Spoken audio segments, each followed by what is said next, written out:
Hello అండి. ఈరోజు మనం ఈ క్లాస్‌లో 1.6 ఆప్షన్ ట్రేడింగ్ ఎందుకు చేయాలి? సో, క్వెషన్ నంబర్ వచ్చేటప్పటికి 1.6 అసలు ఇంతకీ ఆప్షన్ ట్రేడింగ్ ఎందుకు చేయాలి? సో, చేయడం వల్ల వచ్చే అడ్వాంటేజెస్ ఏంటనేది ఒకసారి చూద్దాం.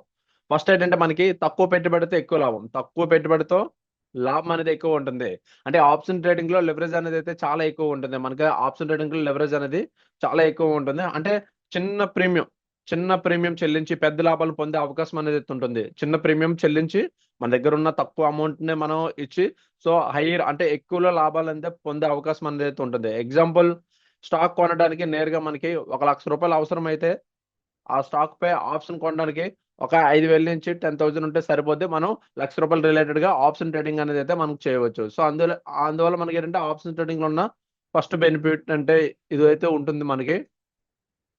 అండ్ సెకండ్ వచ్చేటప్పటికి రిస్క్ పరిమితం. సో, ఆప్షన్ బయర్‌కి గరిష్ట నష్టం చెల్లించిన ప్రీమియం మాత్రమే. ఆప్షన్ బయర్‌కి గరిష్ట నష్టం ఏంటి? చెల్లించిన ప్రీమియం మాత్రమే. అందువల్ల ఏంటే కొత్త ట్రేడర్‌లకి ఇది సురక్షితమైన ఎవరైతే కొత్తగా వచ్చారో వాళ్ళకి ఇది ఒక సురక్షితమైన మార్గం. సో, ఇన్‌కేస్ వారు నష్టపోతే చెల్లించిన ప్రీమియం మాత్రమే నష్టపోతారు. సో, అందువల్ల ఏంటంటే ఎవరైనా న్యూ ట్రేడర్ రావచ్చు. వాళ్ళ దగ్గర ఉన్న తక్కువ అమౌంట్‌తో వారు ట్రేడింగ్ అనేదైతే చేయొచ్చు. సో, థర్డ్ పాయింట్ ఏంటి మనకి హెడ్జింగ్ అవకాశం. సో, ఇన్వెస్టర్‌లు తమ లాంగ్ టర్మ్ పెట్టుబడులను రక్షించుకోవడానికి ఆప్షన్ ట్రేడింగ్ అనేదైతే వాడతారు. ఇన్వెస్టర్‌లు తమ లాంగ్ టర్మ్ పెట్టుబడుల్ని రక్షించుకోవడానికి ఏం వాడతారంటే ఆప్షన్ ట్రేడింగ్ వాడతారు. ఎగ్జాంపుల్ వారు మీరు స్టాక్‌లో పెట్టుబడి పెట్టుంటే మార్కెట్ పడిపోతే నష్టాన్ని తగ్గించుకోవడానికి పుట్ ఆప్షన్ కొనవచ్చు. ఎగ్జాంపుల్ ఏంటంటే మీరు ఎగ్జాంపుల్ స్టాక్స్ అనేవి బై చేశారు. లాంగ్ టర్మ్ ఇన్వెస్టర్స్ ఎవరైతే ఉన్నారో సో, వాళ్ళ ఎగ్జాంపుల్ మీరు స్టాక్‌లో అనేది పెట్టుబడి అనేది అయితే పెట్టారు హైయర్ మొత్తంలో. సో, మార్కెట్ అనేది పడిపోతుంది. సో, ఆ సమయంలో ఏం చేయాలి? ఆ నష్టాన్ని తగ్గించుకోవడానికి పుట్ ఆప్షన్ అనేవైతే కొనవచ్చు. ఈ విధంగా కొనడం వల్ల ఏంటంటే సో, అక్కడ మనకి ప్రాపర్‌గా ఆ లాస్‌ననేదైతే మనం అవాయిడ్ చేయొచ్చు. అండ్ ఫోర్త్ పాయింట్ ఏంటి? మార్కెట్ అన్ని దిశల్లో లాభం పొందే అవకాశం. మార్కెట్ అన్ని దిశల్లో లాభం పొందే అవకాశం అంటే ఆప్షన్ ట్రేడింగ్‌లో మార్కెట్ ఎదిగినా, పడిపోయినా, స్థిరంగా ఉన్న స్ట్రాటజీస్ ద్వారా లాభం అనేదైతే పొందవచ్చు.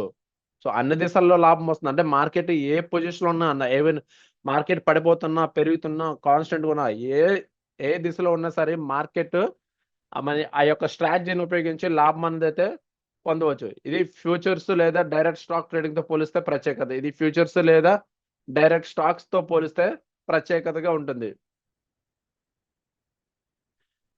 అండ్ నెక్స్ట్ స్ట్రాటజీ విస్తృతం. స్ట్రాటజీ విస్తృతం అంటే ఏంటి?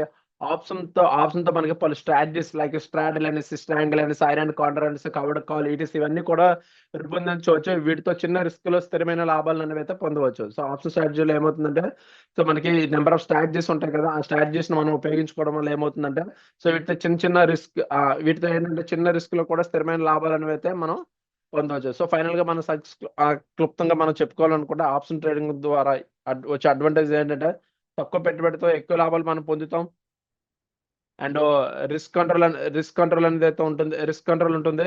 అండ్ హెడ్జింగ్ పెట్టుబడులకు హెడ్జింగ్ అంటే ఒక రక్షణగా ఉపయోగపడుతుంది. అండ్ మార్కెట్ దిశ ఏదైనా లాభం పొందే అవకాశం ఉంటుంది.